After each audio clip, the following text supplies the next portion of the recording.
Hello, ladies and gentlemen. Once again, I want to welcome you to my YouTube channel. Thank you for tuning in. Thank you for the follow, for the subscription, and the likes and the comments. Today, I've brought another thing that is involved in the search strategy. For example, you're given a question, a way that can help you simplify your searching. And actually, the last one we are going to look at is truncation and wildcards. In truncation, we use symbols like Friends, in truncation and wildcards, we use symbols like this one. We have two symbols that we use here. So as I was telling you, ladies and gentlemen, that in truncation and wildcards, we have symbols that we use. And the first symbol is that one. Let me first put a cursor here. And really, it's not bringing out what I want. It's not what I want.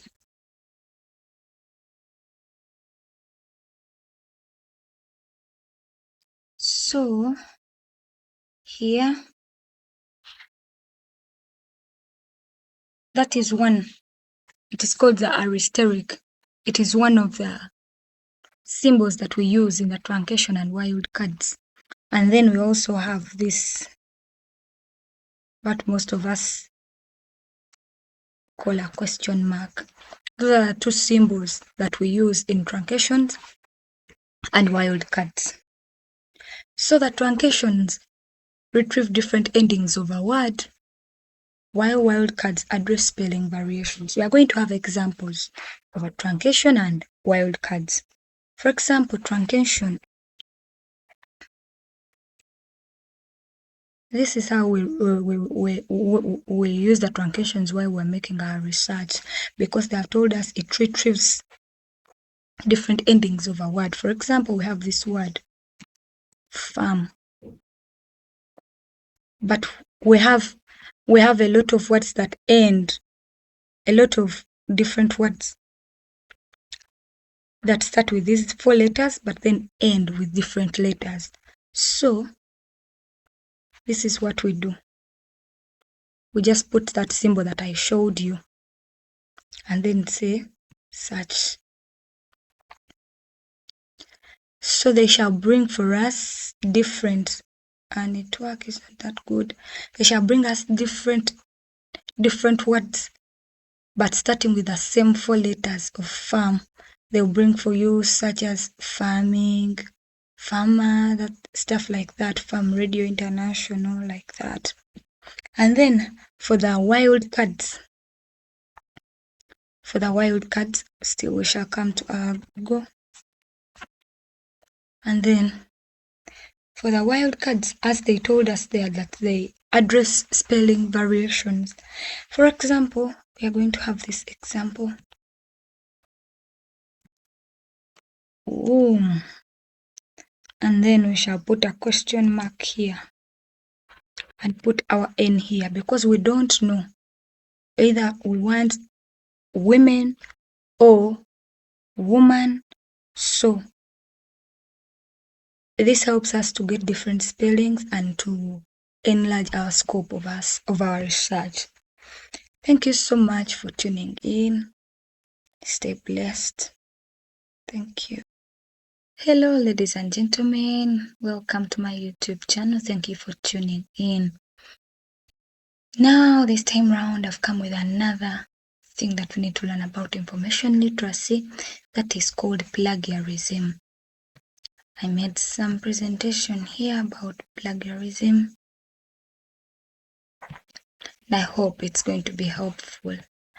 First of all, we have to define the term plagiarism, because we all want to know what plagiarism is.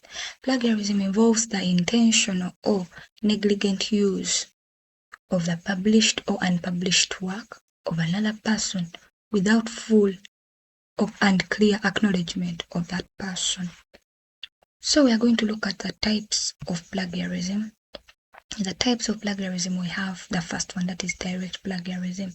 This is where one uses word-to-word transcription of someone else's work, but then that person doesn't even acknowledge the author of the work that he or she has used in his or her work. Then self-plagiarism. This is where, for example, you are a student, you're given research, maybe a master's student, a PhD student, you're given research, but then you find out that maybe that question resembles the previous question, and then you get your previous work and you get that previous work of yours and use it as the present work. You use the very work that you handed in last time and use it this time round to answer the research question given unto you. So in that state, when you have no consent from your lecturer or your supervisor, that is called self-plagiarism. And then there is this mosaic plagiarism. In this mosaic plagiarism, it is where you paraphrase or get someone's work and include it in your research, but without even using quotation marks, which shows that it's like as if it's you who has originated the words, or it's you who has thought about those words and write them from your own thinking capacity. You don't even quote to show that it's someone else's work, and you don't even go ahead to acknowledge that person.